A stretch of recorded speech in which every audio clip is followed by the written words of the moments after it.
So I'll start with this. A couple of years ago, an event planner called me because I was going to do a speaking event. And she called and she said, I'm really struggling with how to write about you on the little flyer. And I thought, well, what's the struggle? And she said, well, I saw you speak, and I'm going to call you a researcher, I think, but I'm afraid if I call you a researcher, no one will come because they'll think you're boring and irrelevant. And I was like, okay. And she said, but the thing I liked about your talk is, you're a storyteller, so I think what I'll do is just call you a storyteller. And of course, the academic, insecure part of me was like, you're going to call me a what? And she said, I'm going to call you a storyteller. And I was like, oh, why not Magic Pixie? I was like, let me think about this for a second. And so I tried to call deep on my courage, and I thought, I am a storyteller. I'm a qualitative researcher. I collect stories. That's what I do.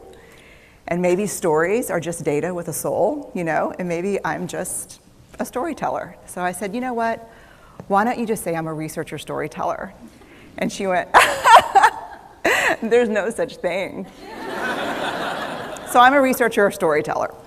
And I'm going to talk to you today. We're talking about expanding perception. And so I want to talk to you and tell some stories about a piece of my research that fundamentally expanded my perception and really actually changed the way that I live and love and work and parent. And this is where my story starts. When I was a young researcher, doctoral student, my first year I had a research professor who, one of his first days of class, he said to us, here's the thing, if you cannot measure it, it does not exist. And I thought he was just sweet talking me. I was like, really? And he's like, absolutely. So you have to understand that I have a bachelor's in social work, a master's in social work, and I was getting my PhD in social work. So my entire academic career was surrounded by people who kind of believed in the life's messy, love it, and I'm more the life's messy, clean it up, organize it, and put it into a bento box. And so to think that I had found my way, to found a career that takes me, really one of the big sayings in social work is lean into the discomfort of the work. And I'm like, knock discomfort upside the head and move it over and get all A's. That was my mantra. So I was very excited about this. And so I thought, you know what? This is the career for me because I am interested in some messy topics, but I want to be able to make them not messy. I want to understand them. I want to hack into these things that I know are important and lay the code out for everyone to see. So where I started was with connection, because by the time you're a social worker for 10 years, what you realize is that connection is why we're here. It's what gives purpose and meaning to our lives. This is what it's all about. It doesn't matter whether you talk to people who work in social justice and mental health and abuse and neglect. What we know is that connection, the ability to feel connected, is neurobiologically, that's how we're wired. It's why we're here. So I thought, you know what? I'm going to start with connection. Well, you know that situation where you get an evaluation from your boss and she tells you 37 things that you do really awesome and one thing that you can't, an opportunity for growth. And all you can think about is that opportunity for growth, right? Well, apparently this is the way my work went as well, because when you ask people about love, they tell you about heartbreak. When you ask people about belonging, they'll tell you their most excruciating experiences of being excluded. And when you ask people about connection, the stories they told me were about disconnection. So very quickly, really about 6 weeks into this research, I ran into this unnamed thing that absolutely unraveled connection in a way that I didn't understand or had never seen. And so I pulled back out of the research and thought, I need to figure out what this is. And it turned out to be shame. It turned out that, and shame is really easily understood as the fear of disconnection. Is there something about me that if other people know it or see it, that I won't be worthy of connection? The things I can tell you about it, it's universal. We all have it. The only people who don't experience shame have no capacity for human empathy or connection. No one wants to talk about it, and the less you talk about it, the more you have it. What underpinned this shame, this I'm not good enough, which we all know that feeling. I'm not blank enough. I'm not thin enough, rich enough, beautiful enough, smart enough, promoted enough.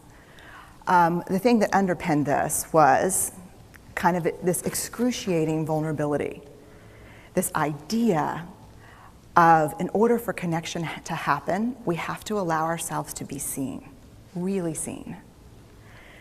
And you know how I feel about vulnerability. I hate vulnerability. And so I thought, this is my chance to beat it back with my measuring stick. I'm going in, I'm gonna figure this stuff out, I'm gonna spend a year, I'm gonna totally deconstruct shame, I'm gonna understand how vulnerability works, and I'm gonna outsmart it. So I was ready, and I was really excited. As you know, it's not gonna turn out well. You know this. So I could tell you a lot about shame, but I'd have to borrow everyone else's time. But here's what I can tell you that it boils down to. And this may be one of the most important things that I've ever learned in the decade of doing this research. My 1 year has turned into 6 years, thousands of stories, hundreds of long interviews, focus groups.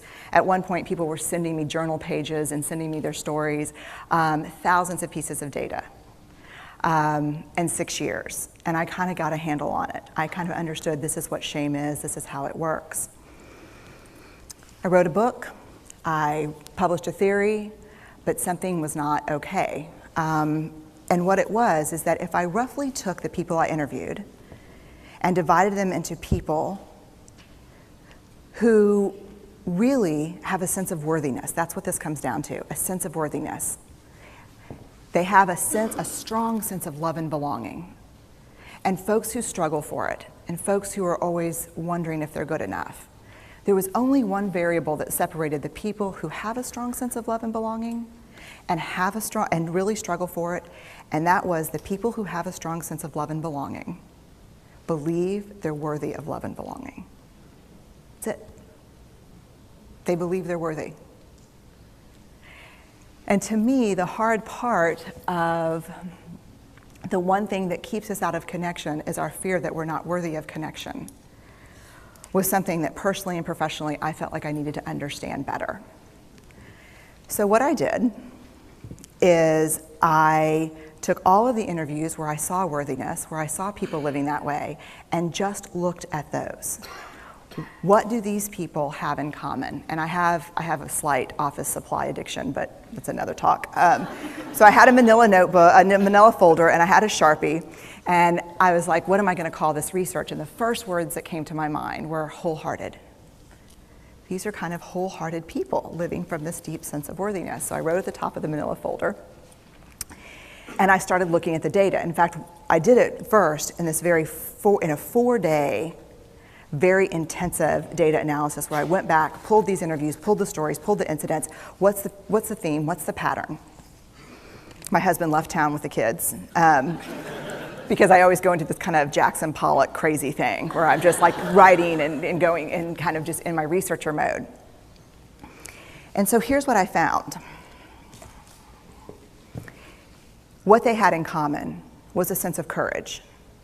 And I want to separate courage and bravery for you for a minute. Courage, the original definition of courage, when it first came into the English language, it's from the Latin word cur, meaning heart, and the original definition was to tell the story of who you are with your whole heart. And so these folks had, very simply, the courage to be imperfect. They had the compassion to be kind to themselves first and then to others, because as it turns out, we can't practice compassion with other people if we can't treat ourselves kindly. And the last was they had connection, and this was the hard part, as a result of authenticity. They were willing to let go of who they thought they should be in order to be who they were, which is, you have to absolutely do that for connection. The other thing that they had in common was this. They fully embraced vulnerability. They believed that what made them vulnerable made them beautiful. They didn't talk about vulnerability being comfortable, nor did they really talk about it being excruciating, as I had heard earlier in the shame interviewing. They just talked about it being necessary. They talked about the willingness to say, I love you first. The willingness to do something where there are no guarantees. The willingness to breathe through waiting for the doctor to call after your mammogram. The willing to invest in a relationship that may or may not work out. They thought this was fundamental. I personally thought it was betrayal. I could not believe I had pledged allegiance to research, where our job, the definition of research is to control and predict, to study phenomenon for the explicit reason to control and predict. And now my mission to control and predict had turned up the answer that the way to live is with vulnerability and to stop controlling and predicting. This led to a little breakdown, which actually looked more like this. And it did. It led to I call it a breakdown, my therapist calls it a spiritual awakening. Spiritual awakening sounds better than breakdown, but I assure you it was a breakdown. It did. And I had to put my data away and go find a therapist. Let me tell you something. You know who you are when you call your friends and say, I think I need to see somebody. Do you have any recommendations? Because about 5 of my friends are like, woo, I wouldn't want to be your therapist. And I was like, what does that mean? And they're like, oh, I'm just saying, don't bring your measuring stick.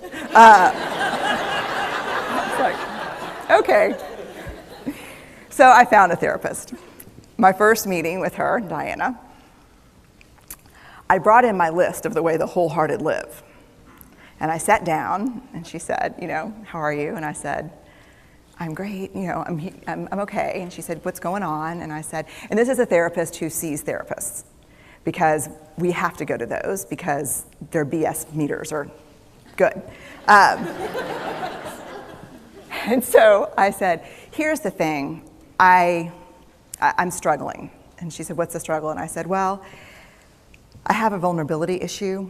And I know that vulnerability is kind of the core of shame and fear and our struggle for worthiness, but it appears that it's also the birthplace of joy, of creativity, of belonging, of love. And I think I have a problem. And I need some help. And I said, but here's the thing, no family stuff, no childhood shit. I just need some strategies.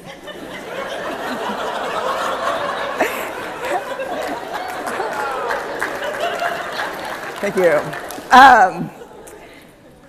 So she goes like this. And then I said, it's bad, right? And she said, it's neither good nor bad. It just is what it is.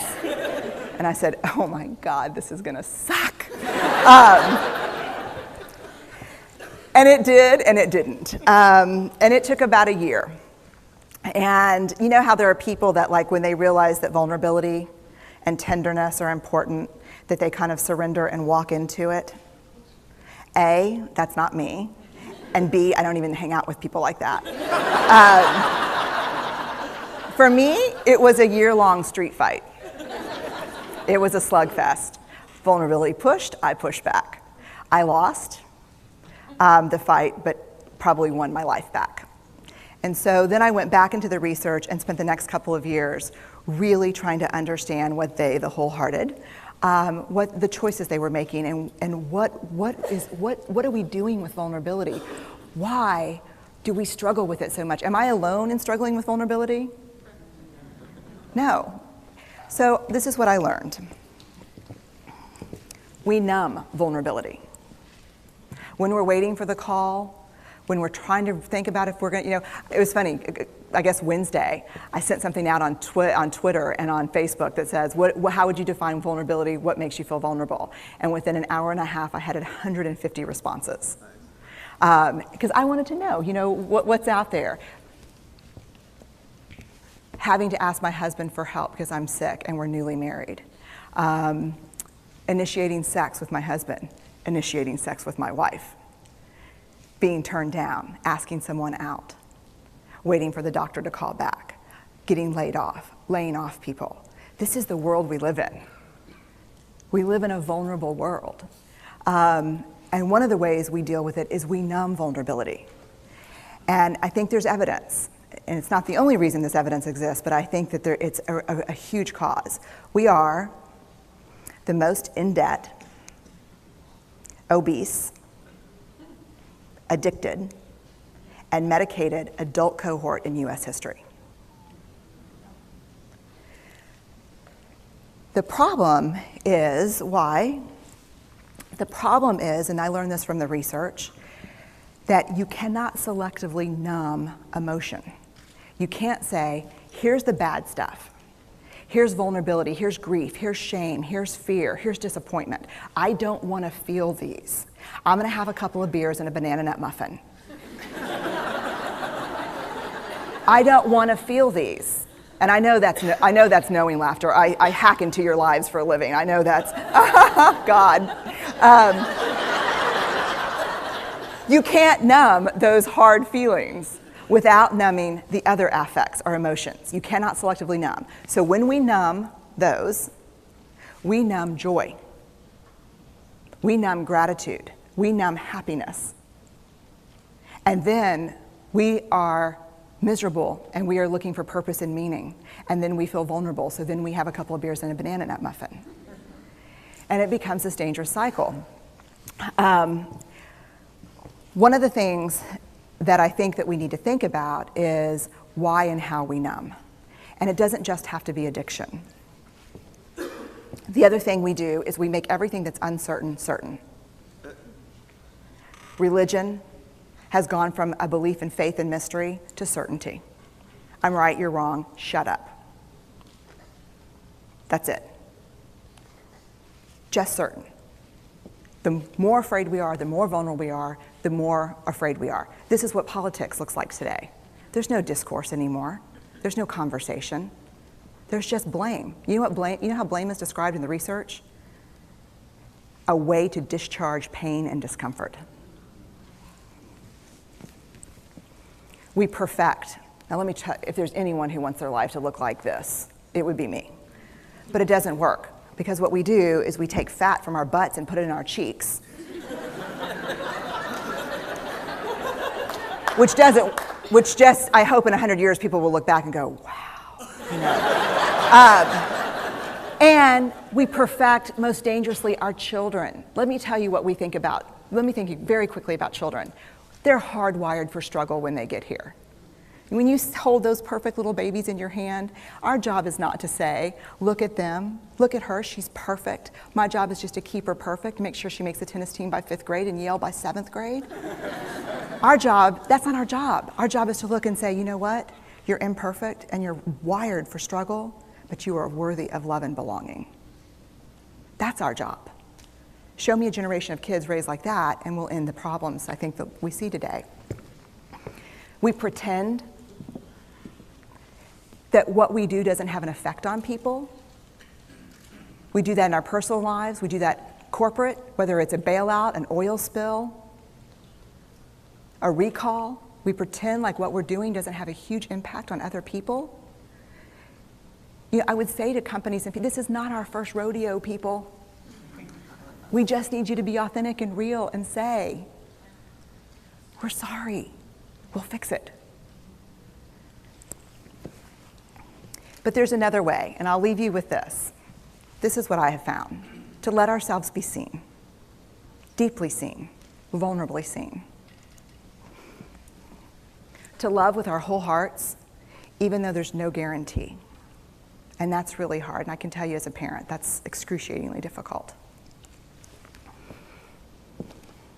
To practice gratitude and joy in those moments of kind of terror when we're wondering, can I love you this much? Can I believe in this passionately?